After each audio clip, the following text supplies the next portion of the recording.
और हमारे जो इष्ट देवता है श्री देवनारायण तेजा जी महाराज, शंकर भगवान बालाजी महाराज, सभी को परिणाम। और दूसरा, ये मातृभूमि बुढ़ा साहिबपुरा की जो जन्मभूमि है, हमारी कर्म भूमि दूर है, जन्मभूमि को बार बार प्रणाम।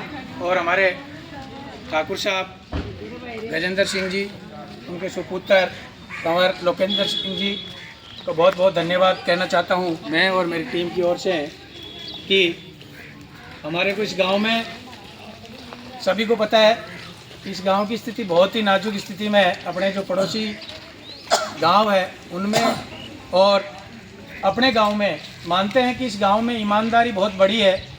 इस बात की मिसाल कई जगह पेश होती है कि गुड़ा साहिबपुरा ईमानदार में एक नंबर है। ईमानदारी के कारण ही आज इस गांव की पहचान है। और इसी का खामियाजा अपने को ये भी मिला कि अपन रिस्क नहीं ले पाए किसी स्टूडेंट को, किसी बच्चे को बाहर भेजने के लिए, और बाहर भेजे भी नहीं। ये पिछड़ापन का कारण यही रहा कि अब धीरे धीरे जो बच्चे आ रहे हैं इनको आप मोटिवेशन कर रहे हो, आगे आगे इनको बढ़ा रहे हो कि बेटा वो लग गया तो वो भी लगेगा, वो लगेगा तो वो भी लगेगा।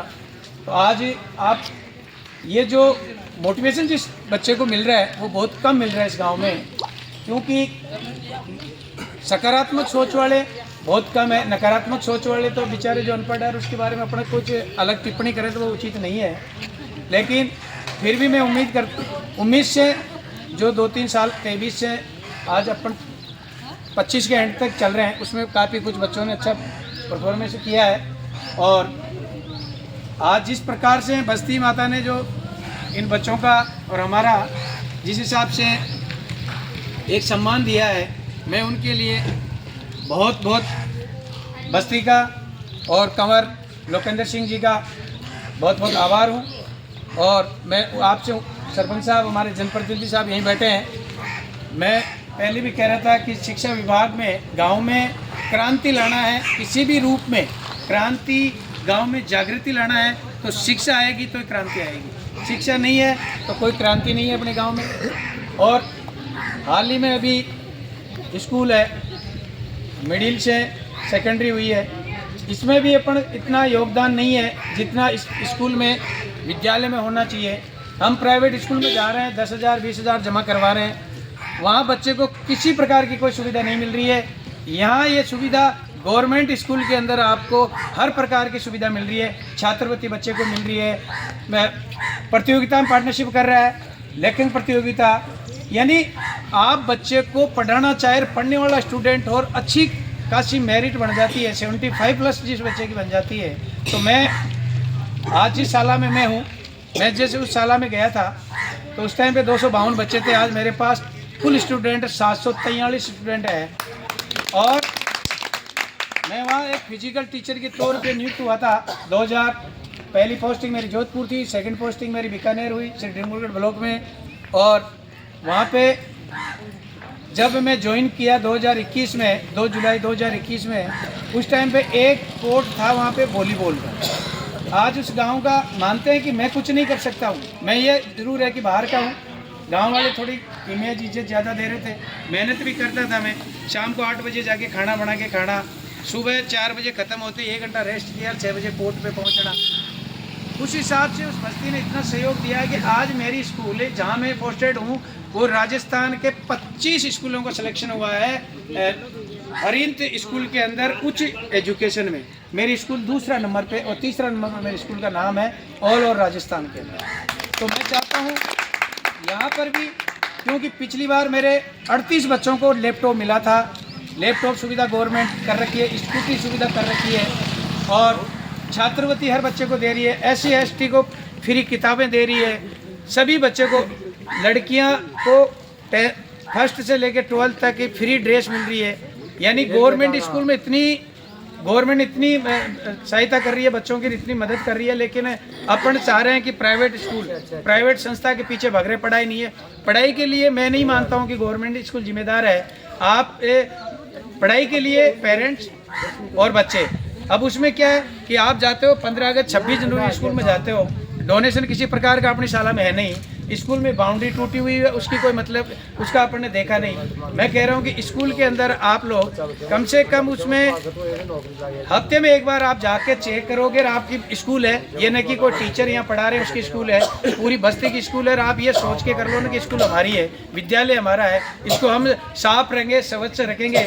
एजुकेशन पढ़ाई क्यों नहीं हो रही है, क्या कारण है? मैं नहीं मानता हूँ कि कई लाइनें बनाते हैं कि यार BLO में लगा देते हैं, मास्टरों के सांस काम होते हैं, कोई काम नहीं है।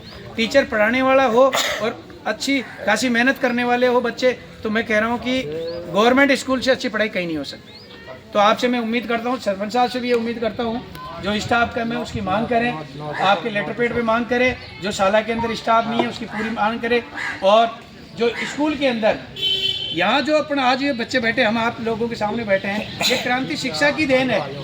और कोई बच्चा ये चाहे अपने आप में कोई यहाँ ये सोचे कि यार मैंने खूब मेहनत कर ली। अभी भाई साहब कह रहे थे कि मंगलाल जी, ये अपने पूरी सरपंच साहब, उस सरपंच साहब कह रहे थे कि दारा सिंह ने कहा कि मेरी लास्ट भर्ती है। मैं कह रहा हूँ कि मैंने भी सोच लिया था, अब अपना नंबर कहीं नहीं आएगा। लेकिन भगवान के अगर देर है अंधेर नहीं है, आप चाहोगे मेहनत करोगे 100%। मैं कहता हूँ कि आप कह रहे हो कि पढ़ाई, चलो बच्चे आगे। अब आपसे सरपंच साहब से बस्ती बैठी है, मैं निवेदन कर रहा हूँ कि बिल्डिंग पड़ी है वो 1-2 बच्चे उसमें 10, 15, 20 स्टूडेंट बैठ के तैयारी कर सकते हैं, उसको बोलते हैं लाइब्रेरी, जिसके अंदर जयपुर जाते हैं। अब आप कह रहे हो कि बार अभी भाई साहब ने, हनुमान जी ने कहा मेरे को, हनुमान जी कसाना ने कि बच्चे को 12वीं पास करते हैं जयपुर भेज दो। मैं उसका समर्थन नहीं, जयपुर, सिक्कर, जोधपुर कहीं पर भेजो आप। यहाँ आप इस चीज़ को अपना लो एक तरह को कि पढ़ाई के अलावा पर किसी चर्चा ही नहीं करनी है। कोई बच्चा कोई भी बदमाशी कर रहा है या कोई किसी प्रकार की गलत लाइन जा रहा है तो कोशिश करो, मेरा बच्चा है, आप जा रहा, आप भी उसको टोको, कोशिश करो। ये मत भूल जाओ आप कि यार वो मेरे बच्चे को क्या कह रहा है, नहीं वो कह रहा तो सही कह रहा होगा। तो आप ये धार लो ने, तो हम कह रहे हैं हम पढ़े लिखे से ज़्यादा तो आप इस गाँव का, इस बस्ती का विकास कर सकते हो। और सबसे बड़ी जरूरत होती है इसमें सर्वांगीण विकास। सर्वांगीण विकास का मतलब है उसमें शिक्षा भी है, उसमें हेल्थ भी है, और उसमें मान सम्मान, उसके अंदर बैठने उठने का डिसिप्लिन भी होना चाहिए। ये सभी से आग्रह करूंगा। सरपंच साहब को मैंने एक बार ये भी कहा है कि ये जो कोर्ट ज़मीन पड़ी है, अपनी बाउंड्री पड़ी है, उसमें जो भी खर्चा है उसमें इतनी बड़ी मार नहीं है। बच्चे आर्मी की तैयारी करते हैं, पुलिस की तैयारी करते हैं। मैं फिजिकल 10 साल कोर्ट पे रहा हूँ, मैं ग्राउंड पे 10 साल रहा हूँ, तो मुझे पता है कि आज मेरी बॉडी क्या स्थिति है। और जो मैं ऐसी रोडों पे दौड़ता रही स्थिति हो जाती तो आज मैं शायद मेरे और ज़्यादा क्रिटिकल स्थिति में फंस जाता हूँ।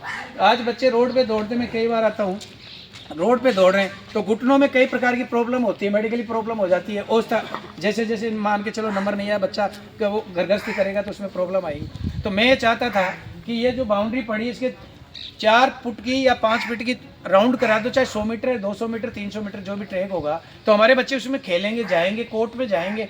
10 बच्चे देखेंगे यार अपने वहाँ ग्राउंड है, स्टेडियम बनी हुई है, स्टेडियम टाइप की बना दो, आप रनिंग कर ले बच्चे। एक तो ये प्लस पॉइंट हो जाएगा। दूसरी बात, वहाँ 5 बच्चे 10 बच्चे एक जगह जाएंगे तो वो आपस में डिस्कस करेंगे कि यार तू क्या स्थिति रही तेरे पेपर का, तेरा क्या हुआ। हम लोग कभी आ रहे हैं, मान के चलो ये तो है नहीं कि अपने को हम जो 10, 12, 20 आदमी, जो भी 10, 12, 14 बच्चे लगे हैं उनको पोस्टिंग अपने गांव में दे देंगे, बाहर रहेंगे। छुट्टी में जब हमारा उपयोग, मैं कह रहा हूँ आज इन बच्चों को और आप लोगों को जो भी है, मेरे से जो आवश्यकता पड़ेगी, मेरी जहाँ आवश्यकता है भाई आपको यहाँ काम में आना है और आपको ये कार्रवाई करनी है। अभी फिजिकल के लिए बदकिस्मत रह गई कि दुख हुआ उस चीज़ का कि सोचवे योगी का बच्चा एक फिजिकल में रह गया, वो भी गांव का बच्चा फिजिकल में रह गया, रनिंग में रह गया। ये कोई बहुत बड़ी दुख की बात है। अरे मेरिट में कट ऑफ जाने के बाद में 1-2 अंकों से 4 अंकों से मेरिट में जो बच्चा रह जाता है उसमें दुख नहीं होता है। लेकिन जो अपनी जो हाथ की चीज़ थी, ये प्रैक्टिकल थी, मैं कह रहा हूँ ये ऐसी परिस्थिति होती तो मैं कह रहा हूँ कि वो जो बच्चा की उम्मीद नहीं, वो उम्मीद से ज़्यादा रनिंग क्लियर करता, उसका फिजिकल फिट रहता, उसकी मनोवैज्ञानिक तौर पर वो मजबूत होता स्टूडेंट। तो मैं सभी से हाथ जोड़ के विनती करता हूँ, सरपंच साहब से भी, भाई आगे बड़ी विकास आपके जैसे सिस्टम चले उस हिसाब से। लेकिन ये तो बहुत ही कम बजट का लग रहा है मेरे को, ज़्यादा बजट इसमें खर्च नहीं हो सकता। एक तो इस बाउंड्री के चारों तरफ बाउंड्री करवा दो और इसके पैड वेड खुदा कर इसके एक ट्रैक बनवा दो, पक्का नहीं बने कच्चा बनवा दो, ताकि धीरे धीरे बच्चों में आएगा तो बच्चे उसको कर लेंगे।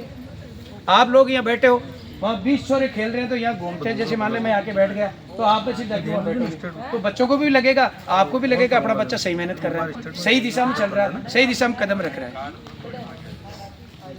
और मैं तो पूर्ण यही कहना चाह रहा हूँ आपको अरे जो भी बच्चे हैं जो बस्ती माता के जो मेरे लायक, और जो भी इन भाइयों को भी ये कहना चाहता हूँ कि अपन कहीं पर भी कर्म स्थली कहीं रहे लेकिन जन्म स्थली को ना भूले, और जन्म स्थली के प्रतीक पीछे और देखते रहें कि अपना छोटा भाई है, छोटा भतीजा है, जो भी बच्चा है उसकी अपन क्या हेल्प कर सकते हैं। और उन बच्चों से मैं कहता हूँ आप लोगों से भी एक बार रिक्वेस्ट कर रहा हूँ कि आपके बच्चे भी, हो सकता है हमारे को जान पहचान कनेक्टिविटी दूर हो, लेकिन आप लोग कह के हमारे से संपर्क कराओ उनसे कि उनसे एक बार संपर्क कर, तू क्या कर रहा है क्या नहीं कर रहा है, तेरा फिजिकल हुआ, रनिंग कहाँ होगी, तेरी पेपर में तैयारी होगी तो किस हिसाब की तैयारी होगी। तो भी जो भी भाई है बैठे हैं, जो छोटे भी है बड़े भी है, उनसे अपन मार्गदर्शन ले और उनसे उनके डायरेक्शन पे चले। जब हम भर्ती हुए थे, हम जहाँ यहाँ बस्ती से निकल के गए थे तो हमारे पास कोई डायरेक्शन नहीं था। आज इन बच्चों के पास में ये 14 जो स्तंभ खड़े हैं, मैं कह रहा हूँ कि ये बहुत बड़ी समझे तो बहुत बड़ी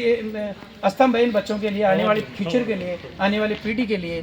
तो बहुत बहुत धन्यवाद। और मैं सबसे उम्मीद करता हूँ कि सभी बच्चों को और अपने गाँव को ऐसा एजुकेशन, ऐसा निखार लाना होगा अपने को, जो कड़ी जी तोड़ मेहनत करनी पड़ेगी और अपने को और अपने भाइयों को।